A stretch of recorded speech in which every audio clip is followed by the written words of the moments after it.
Pourquoi les islamistes sont-ils angoissés par la femme? C'est le titre d'un article publié il y a quelques semaines sous la plume de Kamel Daoud, auteur et journaliste d'origine algérienne. Il est aussi le lauréat cette année du prix Goncourt du premier roman pour son livre Meursault contre-enquête, publié chez Actes Sud. Kamel Daoud est un des rares intellectuels algériens critiques de l'islam à ne pas avoir encore fui son pays, mais il fait toutefois l'objet d'une fatwa lancée l'an dernier par un imam salafiste en raison de ses écrits et de ses déclarations controversées sur l'islam. J'ai joint Kamel Daoud en Algérie il y a quelques heures. Bonjour, Monsieur Daoud. Bonjour. Alors, le texte que vous avez publié était une réaction aux propos d'un théologien saoudien qui, lui, réagissait à une décision du gouvernement saoudien d'autoriser enfin les femmes à conduire une automobile à certaines conditions. Et selon vous, cet épisode est l'illustration du malaise qu'entretiennent les islamistes à l'égard des femmes, non? Exactement. Je pense que la première obsession des islamistes dans le monde, en règle générale, c'est la sexualité et ce qui l'incarne à leurs yeux, c'est-à-dire la femme, le corps de la femme, la nudité de la femme, ce que pense la femme, ce que fait la femme. Et comment vous expliquez ce rapport trouble? Écoutez, ça fait des années que je réfléchis sur ce lien morbide entre les islamistes et la femme, mais je pense que c'est dû pour des raisons psychologiques, peut-être pour des raisons philosophiques, mais des raisons immédiates de vie. Je pense que la femme, c'est le dévoilement du désir, c'est l'incarnation du désir de la vie, de ce qui donne naissance, de ce qui incarne la vie. Et aux yeux des islamistes, c'est tout à fait le contraire de ce que eux essaient de vivre ou essaient d'imposer aux autres, c'est-à-dire la mort, le déni de la vie, le refus de vivre, etc. Je comprends tout à fait, enfin, c'est pas que je l'admette, mais je comprends la logique islamiste disant qu'il faut voiler la femme. Pour eux, il faut voiler la vie, tout ce qui appelle à la vie, tout ce qui appelle au corps, tout ce qui appelle à la sensualité et donc à l'amour et au partage. Mais pourquoi? Parce que le rêve ultime d'un islamiste, c'est la mort pour se rendre au paradis? Oui, théologiquement, c'est la mort, c'est l'au-delà, c'est la vie après la mort, c'est-à-dire pas avant la mort. Ce qui incarne la vie avant la mort, c'est justement la femme. Ce qui incarne la vie après la mort, ce sont eux et leur idéologie. Et donc, pour eux, l'ennemi public de leur philosophie, c'est justement la femme. C'est quand même un peu étrange, ce rapport à la femme dans une religion où, en tout cas, certaines factions acceptent la polygamie et où on rêve, selon le grand mythe, on rêve du paradis entouré de 72 vierges. C'est une étrange vision de la femme, non? Tout à fait. C'est une vision fantasmée sur le corps de la femme. C'est-à-dire, j'ai l'impression qu'on coupe la poire en deux. C'est-à-dire, je refuse la vie ici, donc j'attends la vie au-delà, et donc je refuse la femme ici. Et puisqu'il est impossible de dire non au désir de vivre, je le reporte à plus tard. Je le reporte après la mort. C'est une position tout à fait schizophrénique vis-à-vis de la femme. Comment vous et de la vie. Oui, comment vous expliquez que plusieurs femmes musulmanes cèdent à cette vision de la femme? Écoutez, je pense qu'on est dans des logiques totalitaires. Le rapport entre totalitarisme et sensualité, ça a été toujours un rapport trouble, je veux dire. Les totalitarismes sont toujours puritains. Ce n'est pas un mystère et ce n'est pas un hasard. La femme, c'est ce qui incarne le désir, c'est-à-dire l'individu, la quête de l'individu, l'attente de l'individu, et les totalitarismes refusent justement l'individu. Donc pour eux, il s'agit de nier la femme. Mais en même temps, c'est une pression énorme qui est faite sur la femme. Certaines femmes finissent par abdiquer sous le poids de la société, sous le poids du regard de l'homme, sous le poids de la violence ou de l'agressivité, et les pires qui puissent être convaincus par ce déni de soi peuvent être aussi des femmes. Oui, il faut bien préciser que vous attaquez surtout des islamistes et non pas l'ensemble des musulmans. Vous vous attaquez à la frange la plus extrême de la religion musulmane. Écoutez, pour que les choses soient claires, je n'ai rien contre cette religion ni contre toute religion. Je pense que la religion est un choix individuel. Je pense que c'est une des réponses possibles à notre énigme, à notre présence au monde. Et je respecte profondément la foi des gens. Mais ce que je ne peux pas admettre, c'est quand cette foi se transforme en dogme et en rite, et puis en politique et en totalitarisme, qui se sentent obligés de s'imposer aux autres et d'atteindre aux libertés des autres.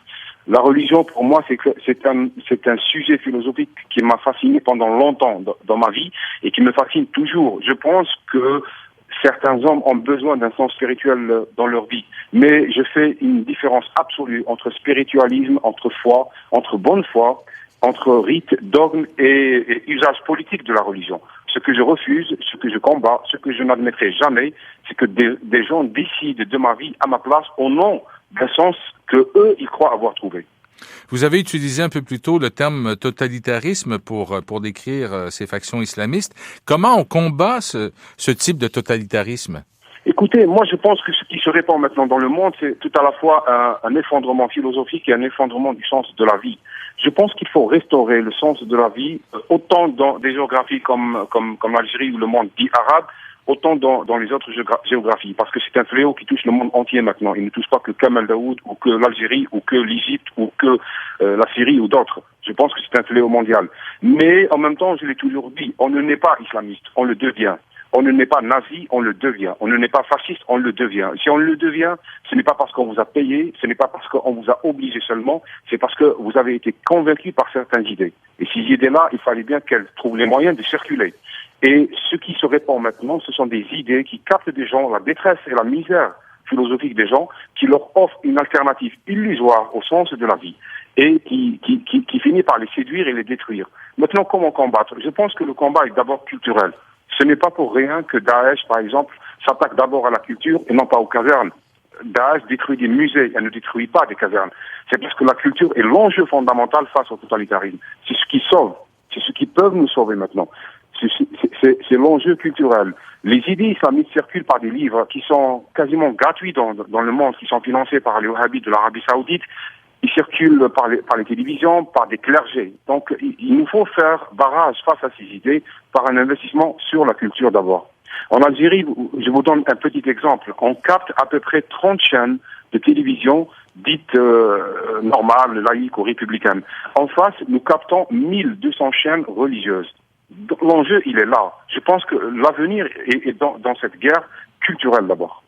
On comprend que vos propos ne doivent pas faire l'unanimité dans tous les milieux. Je le disais en présentation, vous avez fait l'objet d'une fatwa l'an dernier. On a même appelé à la peine de mort vous concernant. Est-ce que vous avez été étonné de cette fatwa?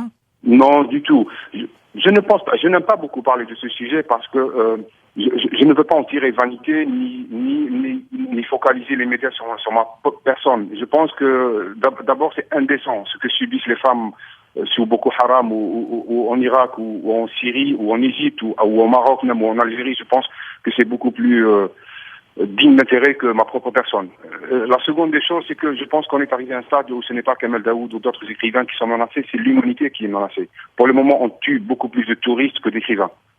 C'est vous dire que ce qui est menacé, c'est tout ce qui est différent par rapport à ce totalitarisme. Donc ma personne n'est pas trop importante. Là, pour répondre à votre question, oui, parce que cela fait des années que j'ai publié des chroniques qui sont lues en Algérie et un peu dans le Maghreb, et il était tout à fait normal qu'un jour ou l'autre, ils finissent par appeler à ma mort. Et je pense que ces gens-là ont été aussi encouragés en Algérie par un sentiment d'impunité et d'immunité surtout politique, ce qui fait que ils osent dire maintenant ce qu'ils n'osaient pas dire il y a quelques années.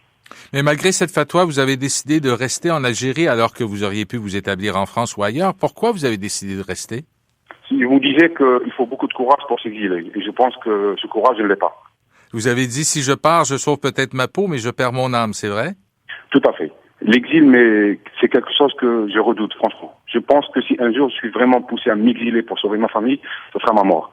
Parce que ce qui me donne du sens, c'est ici, c'est mon pays, ce n'est pas le pays des autres. On peut être adopté par un autre pays et cela se passe. On peut partager la culture d'un autre pays et cela c'est vrai. Et ça peut arriver.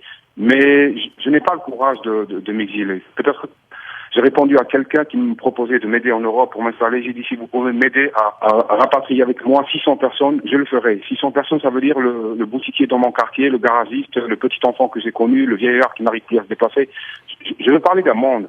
C'est-à-dire que l'exil, on peut sauver sa peau, ce qui est tout à fait vrai, mais on perd le sens de la vie, on perd ce qui fait la fève de la vie, ce qui fait le lien avec les autres. Je vais laisser tous les gens qui sont importants à mes yeux, je vais les laisser derrière et je ne sais pas quelle serait ma vie, comme ça. Parlons effectivement de la situation en Algérie. Il y a eu des actes de terrorisme en Tunisie. Boko Haram fait des ravages dans plusieurs pays d'Afrique. Est-ce que l'Algérie risque d'être touchée sur son territoire par cette vague de terrorisme? L'Algérie, c'est un pays assez singulier. C'est-à-dire, on a vécu cette vague de terrorisme durant les années 90, à l'époque où le monde ne comprenait pas ce qu'on subissait. À l'époque, le djihadisme et le terrorisme islamiste n'étaient pas très discutables pour l'opinion internationale. Donc, on ne comprenait pas. Il n'y avait pas YouTube, il n'y avait pas Internet, on ne pouvait pas filmer ni expliquer. Donc, les Algériens ont beaucoup payé entre 90 et 2000. Nous avons vécu ça. Ça a plus ou moins immunisé la société contre la tentation islamiste. C'est-à-dire, il y a des groupes qui frappent, qui ont un effet médiatique très important un peu partout dans le monde, y compris en Algérie, par exemple, de temps à autre. Mais je ne crains pas une vague, disons, de violence à la syrienne. Ce que je crains, c'est un basculement collectif vers une sorte de théocratie en Algérie, parce qu'on voit que les idées islamistes séduisent de plus en plus les gens, les jeunes, la rue, la culture, et c'est une opinion conservatrice qui pèse énormément en Algérie. Ce que je crains, ce n'est pas une sorte d'épisode de violence comme dit la Syrie ou d'autres. Ce que je crains, c'est un basculement généralisé vers une sorte de théocratie qui tôt ou tard viendra si on n'arrive pas à faire effet de barrage contre cette idéologie. Kamel Daoud, vous avez participé à la fin septembre avec une journaliste et auteure d'origine égyptienne. Vous allez participer à une rencontre publique. Cette journaliste égyptienne, elle s'intéresse à la condition des femmes et le thème de sa conférence sera « Les hommes arabes détestent les femmes ». Est-ce que vous iriez jusqu'à dire que les hommes arabes détestent les femmes? Non, ce n'est pas mon but. Si j'ai dit oui à cette conférence, justement, c'est pour expliquer que le lien à la femme, c'est un lien fondamental et qu'il faut guérir parce que c'est un lien malade. Quand le rapport à la femme est malade, le rapport à l'imaginaire est malade. Et donc, le rapport à la création, à l'amour, au corps, à la sexualité sont altérés. Je pense que l'enjeu est là. L'enjeu, c'est le rapport à la femme. Et je pense qu'on ne peut commencer une révolution ou qu'on ne peut attendre un grand changement dans le monde dit arabe si le lien avec la femme n'est pas guéri. Tout est là. Moi, je juge la barbarie des peuples à leur rapport aux femmes. Et je pense que la grande force de l'Occident, c'est aussi d'avoir plus ou moins guéri ce rapport au corps de la femme et ce rapport à l'amour. C'est ce qui est important. Je ne suis pas dans des positions racistes, genre les Arabes détestent les femmes. Non, quand on déteste la femme, on se déteste soi-même d'abord. Et donc, il s'agit aussi de se guérir et de guérir ce rapport à l'autre. Moi, je suis partisan d'une réflexion profonde sur le rapport à la femme, parce que je pense que tout va commencer par là et tout doit commencer par là. Kamel Daoud, je vous remercie beaucoup de votre entrevue et de votre témoignage. Je rappelle que vous êtes auteur et journaliste. Merci beaucoup, Kamel Daoud, et bon dimanche. Merci à vous. À très bientôt.